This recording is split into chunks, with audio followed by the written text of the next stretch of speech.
వివరాలు చూద్దాం. Telangana municipal corporation ఎన్నికల్లో కాంగ్రెస్ హవా కొనసాగుతోంది. రాష్ట్ర వ్యాప్తంగా 116 మున్సిపాలిటీలు, 7 కార్పొరేషన్ల పరిధిలో మున్సిపల్ ఎన్నికల ఓట్ల లెక్కింపు కొనసాగుతోంది. 50కి పైగా మున్సిపాలిటీల్లో కాంగ్రెస్ ఆధిక్యంలో ఉండగా 15 మున్సిపాలిటీలలో బీఆర్ఎస్, 5 మున్సిపాలిటీలలో బీజేపీ ఆధిక్యాన్ని కనబరుస్తోంది.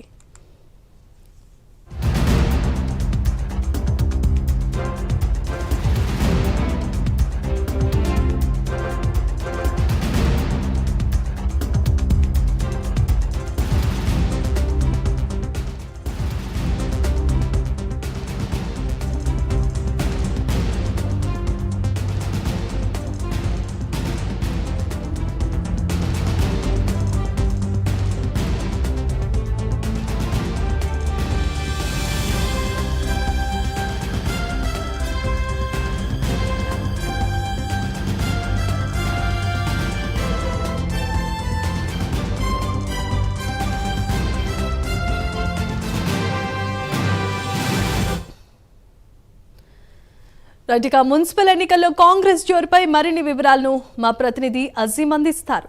అజీం,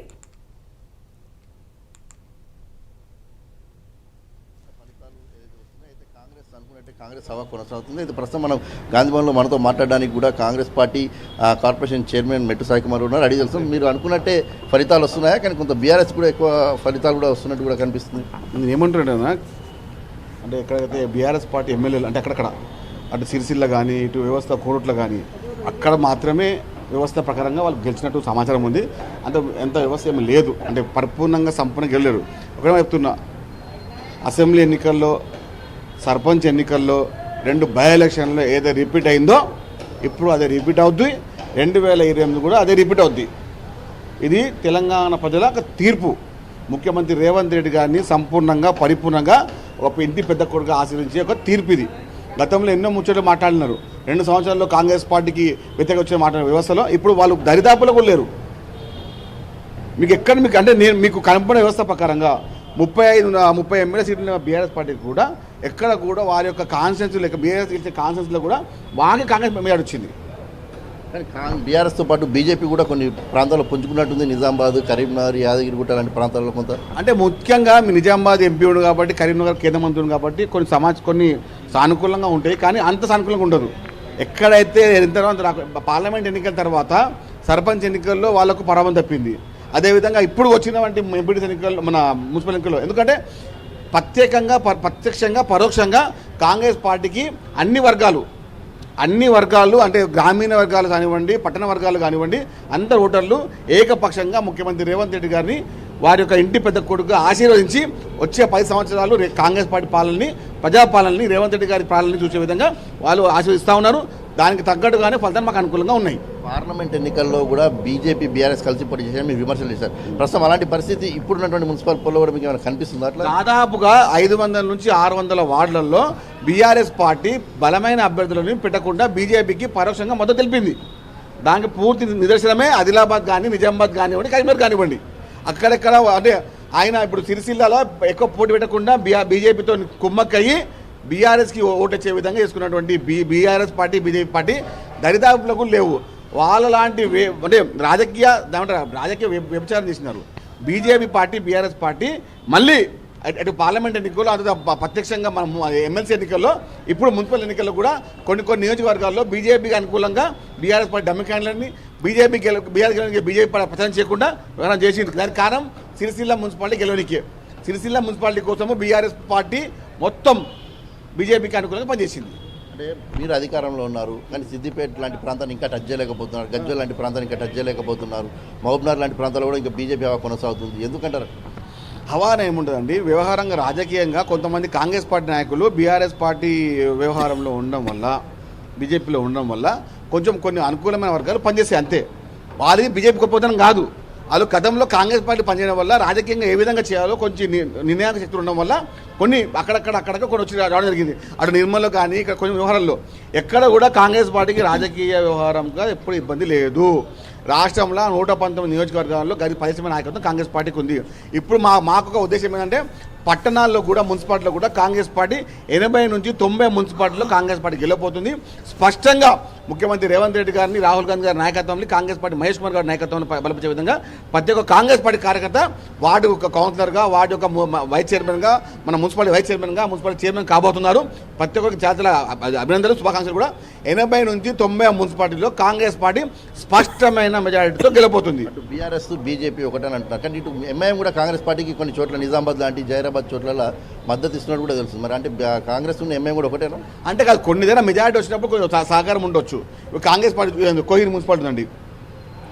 కోహిర్ మున్సిపాలిటీలో కాంగ్రెస్ పార్టీ 8 గెలిచింది, అంటే 16. అంటే మెజారిటీ మేము గెలిచింది కదా. స్పష్టంగా బీఆర్ఎస్ పార్టీ బీజేపీ పార్టీ ఒకటే అయ్యి పోటీసినా కూడా కోహిర్ మున్సిపాలిటీ కూడా కాంగ్రెస్ పార్టీ గెలిచింది. కోహిర్ ఎల్లోకి వస్తుంది, జైరాబాద్ అసెంబ్లీకి వస్తుంది. Zaheerabad MLA BRS party. అంటే అయినా కూడా కాంగ్రెస్ పార్టీ స్పష్టమైన మెజారిటీ. అంటే పరిపూర్ణంగా కాంగ్రెస్ పార్టీ అభ్యర్థులను ప్రజలు ఆశీర్వదించారు.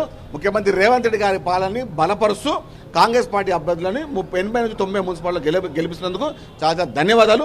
ఇదే నేను చెప్తున్నాను, బీఆర్ఎస్ పార్టీ బీజేపీ పార్టీ మీరు కుమ్మక్కై కలిసి కాపురం చేసినా కూడా మీరు 10 మున్సిపాలిటీలకు గెలకపోవడము ఇది మీ యొక్క రాజకీయ విభజనకి నిదర్శనము. ఇప్పుడైనా మీరు మీ మతిని, మీ గతిని సరి చేసుకోండి. రాజకీయ వ్యవహారాలకు, రాజకీయ ఎజెండాని పక్కన పెట్టి రాజకీయ విభజన చేసేటువంటి బీజేపీ బీఆర్ఎస్ పార్టీకి ఇది చెంప చెట్టులాగా. బీఆర్ఎస్ ఒక విమర్శ చేస్తుంది, ప్రభుత్వంపై వ్యతిరేకత ఉంది కాబట్టి బీఆర్ఎస్ ఏదైతే మున్సిపాలిటీలో పుంజుకుంటుంది, చాలా ఓట్లు పడుతున్నాయి, ప్రభుత్వం సంక్షేమ పథకాలు అన్ని ప్రజలకు అందట్లేదు, అందుకే ఇప్పుడు వ్యతిరేకత కనిపిస్తుంది అని అంటున్నాను. నేను ఏమంటున్నానండి, 116 మున్సిపాలిటీలు, 116 మున్సిపాలిటీలో 90 మున్సిపాలిటీలు కాంగ్రెస్ పార్టీ గెలిపోతుందని చెప్తున్నాను. 90 మున్సిపాలిటీలు అంటే ఎంతండి? 85%గా కాంగ్రెస్ పార్టీ గెలుస్తున్న తర్వాత మీ కళ్ళలో కాకులు పడుతున్నాయా, లేదా మీ కళ్ళు కనబడతలేవా, మీ కళ్ళలో కబోదుర్లా? అరే మీరు బాధ్యతగా బీజేపీకి బీఆర్ఎస్ కలిసి పోటీ చేసినా కూడా మీరు మున్సిపాలిటీ గెలకపోతున్నారు, వార్డు గెలకపోతున్నారు. కాబట్టి అది గ్రహించండి. ఇంకా మేకపోతు గామని పక్కన పెట్టండి. ప్రజలు బీఆర్ఎస్ పార్టీని, బీజేపీ పార్టీని తిరస్కరించారు. అది చెప్తున్నా. అది పార్లమెంట్ ఎన్నికల్లో, అటు ఎమ్మెల్సీ ఎన్నికల్లో, అటు బై ఎలక్షన్లో, ఇప్పుడు సర్పంచ్ ఎన్నికల్లో, ఇప్పుడు మున్సిపల్ ఎన్నికల్లో గతాన్ని మర్చిపోకండి. భవిష్యత్తులో కనీసం కొన్ని సీట్లు రావాలని కూడా కనీసం మీ రాజకీయ వ్యవహారాల్ని ఒకటేసారి చేయకుండా బీజేపీ బీఆర్ఎస్ పార్టీ కలిసి పోటీ చేసుకోండి. ఇప్పుడు అదేంటే రహస్య ఒప్పందాలు చేసుకొని, చీకటి కోణంలో వ్యవహారాలు చేసుకొని, అప్పుడు రాజకీయంగా అంటే రాజకీయ విభజనాన్ని బీజేపీ బీఆర్ఎస్ పార్టీ స్పష్టంగా తెలంగాణ రాష్ట్రంలో అవలంబిస్తున్నాయి. అయితే ఖచ్చితంగా మున్సిపాలిటీ ఎన్నికల్లో కాంగ్రెస్ పార్టీ హవా కొనసాగుతుంది కూడా.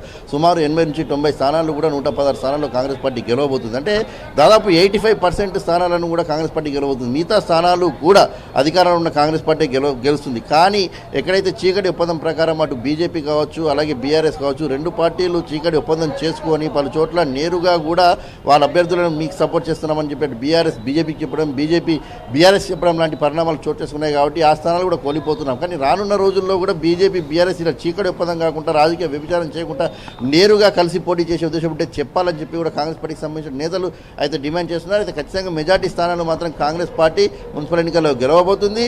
అటు పార్లమెంట్లో లాగే బీజేపీ బీఆర్ఎస్ ఒకటేదని చాలా ఇప్పుడు కూడా మున్సిపల్ ఎన్నికల్లో చాలా స్పష్టంగా తెలిసిపోతుంది. సో రానున్న ఎన్నికల్లో కూడా వారిద్దరు కలిసి పోటీ చేశారని ఇది సంకేతం. కానీ కాంగ్రెస్ పార్టీ సింగిల్గా వెళ్తుంది, సింగిల్ ఎన్నికతో ముందుకు వెళ్తుంది, అత్యధిక స్థానాలు గెలుచుకుంటుంది. 2028లో కూడా ఇదే పరిస్థితి ఉంటుంది, తిరిగి కాసుకోండి అని చెప్పి కూడా కాంగ్రెస్ పార్టీకి సంబంధించిన నేతలు చెప్తున్నారు. అయితే మరికొద్ది సేపట్లో గాంధీ భవన్లో కూడా సంబరాలు కూడా చేయడానికి కూడా కాంగ్రెస్ పార్టీకి సంబంధించిన నేతలు అయితే సిద్ధమయ్యారు. ఇప్పటికే ఆ టపాసులు కావచ్చు, ఆ ఫ్లెక్సీలు కావచ్చు, పాలు కావచ్చు, స్వీట్లు కావచ్చు, అన్నీ కూడా తీసుకొచ్చి సిద్ధం చేసుకున్నారు. సో మరికొద్ది సేపట్లో గాంధీ భవన్లో కూడా ఏదైతే మున్సిపల్ ఎన్నికల ఫలితాలపై కాంగ్రెస్ పార్టీ సంబరాలు నిర్వహించేందుకు కూడా సిద్ధమైంది. Jemimah. Right, thanks for the updates Azeem.